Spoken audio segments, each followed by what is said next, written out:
पल्लवी जोशी माझी कविता सादर करते। जो तो हल्ली ओरडत असतो, धर्म अधर्म नीती अनीतीच्या गप्पा मोठमोठ्याने मारत असतो। पण हे भल्या माणसा, तू तुझ्यापुरतं फक्त बघ, तुझ्या व्याख्या तुझे भान तेवढंच तू सांभाळ, बाकी सगळं आहे काय नाही काय। तुझा धर्म तू ठरव, तुझा रस्ता तू बांध, बाकीचे बांधावरून चालले काय आणि पडले काय। तू फक्त तुझा तोल राख, बाकी सगळं आहे काय नाही काय। समाज कसाही वागला तरी, कसाही आणि कशालाही धरून बसला तरी, अगदी तू समाजाचा एक भाग असलास तरी, तुझ्या मर्यादा आखून बघ, तुझ्या पुरतं तरी कुंपण बांधून बघ, जीवन एकदा तरी मनासारखं जगून बघ, बाकी देव काय आणि दानव काय, आहे काय नाही काय। नदीला पूर आला तरी, सागराने मर्यादा ओलांडली तरी, ओढ्यांचे प्रपात झाले तरीही, तुझ्या पुरते झरे तू बांधून घे, तुझा आयुष्य प्रवाह शांत राहील इतकंच तू लक्षून घे, बाकी सगळं आहे काय नाही काय। उद्या सृष्टी बहरेल का, परवा भरभरून देईल का, कालांतराने ती सुद्धा थकेल का, इतके सगळे आघात ती सोसेल का। हे सगळे तुझ्या हाताबाहेरचे विचार करण्यापेक्षा आत्ताचा क्षण डोळे भरभरून निसर्ग पाहून घे। तू स्वतः आकाश होऊन बघ, तू स्वतः पक्षी होऊन बघ, तू स्वतःच निर्झर होऊन बघ, तुला लाभलेला प्रत्येक क्षण अनुभवून बघ, तुझ्या पुरतं जग तू बांधून बघ, बाकी सगळं आहे काय नाही काय। धन्यवाद।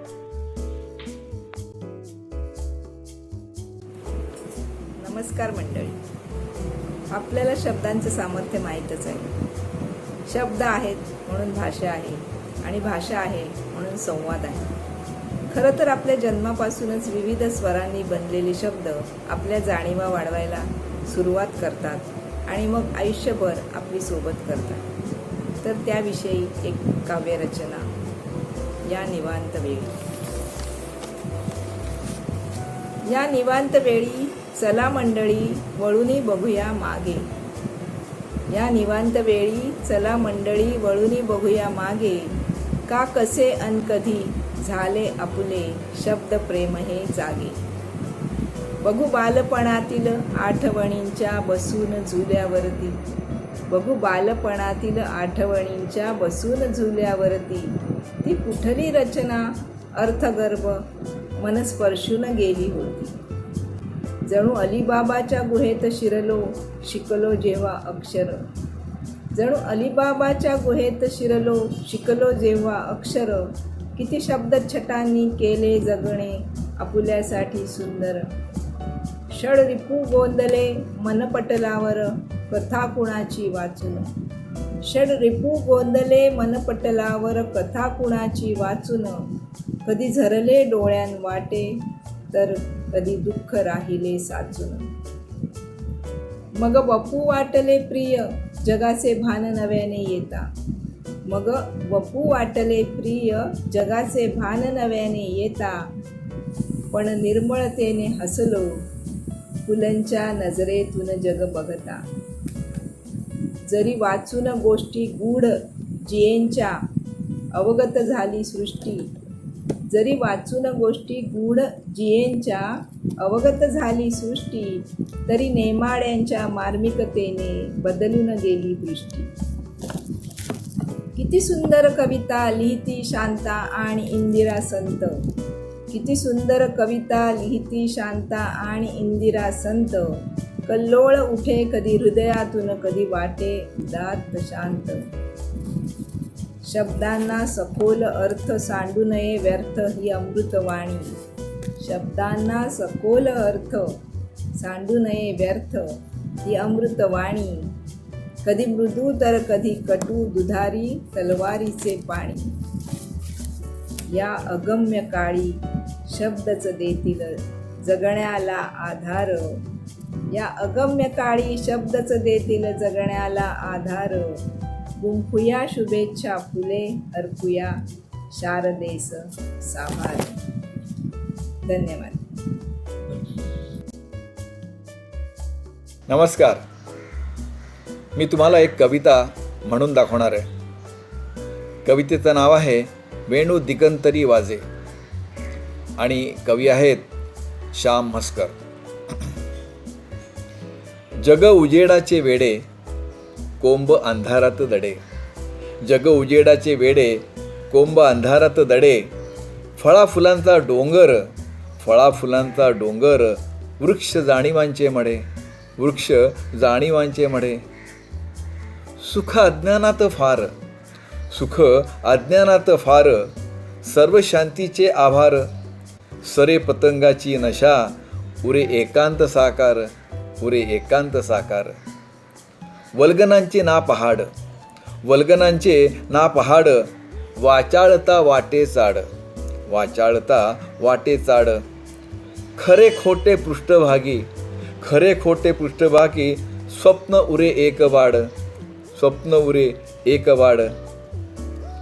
दृष्टी आड लपे सृष्टी दृष्टी आड लपे सृष्टी मन नाही दुःखी कष्टी दृष्टी आड लपे सृष्टी मन नाही दुःखी कष्टी. वाचा फिरे अंतरात वाचा फिरे अंतरात होती मनोमन गोष्टी होती मनोमन गोष्टी.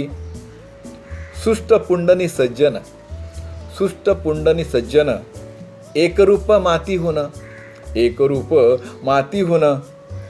हवनाचे सारे दर्भ हवनाचे सारे दर्भ यज्ञ वांझोटे मैथुन यज्ञ वांझोटे मैथुन.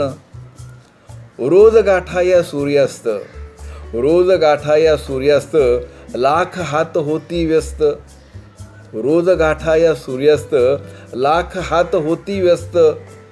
एक भ्रमिष्ट भणंग एक भ्रमिष्ट भणंग करी अंधाराची गस्त करी अंधाराची गस्त. उभा नजरे पल्ल्याड उभा नजरे पल्ल्याड खोल तहानेचा आड खोल तहानेचा आड.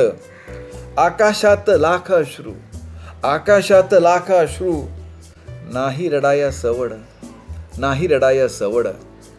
नको पाश तुझे माझे नको पाश तुझे माझे जाळे अनंताचे ओझे जाळे अनंताचे ओझे.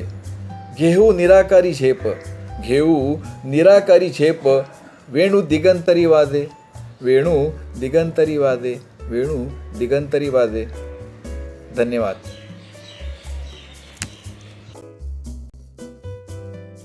कवितेचं नाव आहे नंतर नंतर. नंतर नंतर मी जगण्याला खटकत गेलो नंतर नंतर मी जगण्याला खटकत गेलो. जगणे होते ठाम जगणे होते ठाम आणि मी भटकत गेलो. रस्ता इतका छान की कळले चुकला रस्ता की कळले चुकला रस्ता. वळताना मग दगडांनाही हटकत गेलो. अपुले मानून भलत्यांसाठी जीव टाकला अपुले मानून भलत्यांसाठी जीव टाकला. अन रक्ताच्या नात्यांनाही झटकत गेलो. माझ्यापाशी होता माझा इवला झेंडा माझ्यापाशी होता माझा इवला झेंडा. पण मोठ्यांच्या चिंध्यामागे लटकत गेलो मोठ्यांच्या चिंध्यामागे लटकत गेलो. एकेका ह्या श्वासापायी शब्द मोजले एकेका ह्या श्वासापायी शब्द मोजले. अन कवितेच्या गल्ल्यामधूनही सटकत गेलो अन कवितेच्या गल्ल्यामधूनही सटकत गेलो. नमस्कार. सदानंद रेगे यांची एक कविता आपल्यासमोर आता सादर करते. पिस्तुलाची नळी कांचिलाला भिडवून मध्यरात्री त्यानं चाप ओढला. आवाजानं जाग आली तेव्हा वाटलं बहुधा ब्रह्मदेव शिंकला असावा. असणारा माणूस नसणारा झाला. स्मशानात तोंड कानांना भिडली. खुसबूज खुसबूज खुसबूज खुसबूज. अहो, खर तर आत्महत्या करणाऱ्याला आत्महत्या न करणारे एवढे का घाबरतात?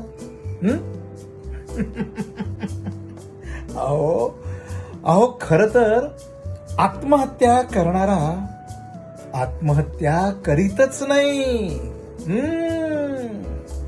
तो फक्त पिस्तुलाची नळी कानशिलाला भिडवून मध्यरात्री फक्त चाप ओढतो आणि त्याची शेवटची शिंक ब्रह्मदेव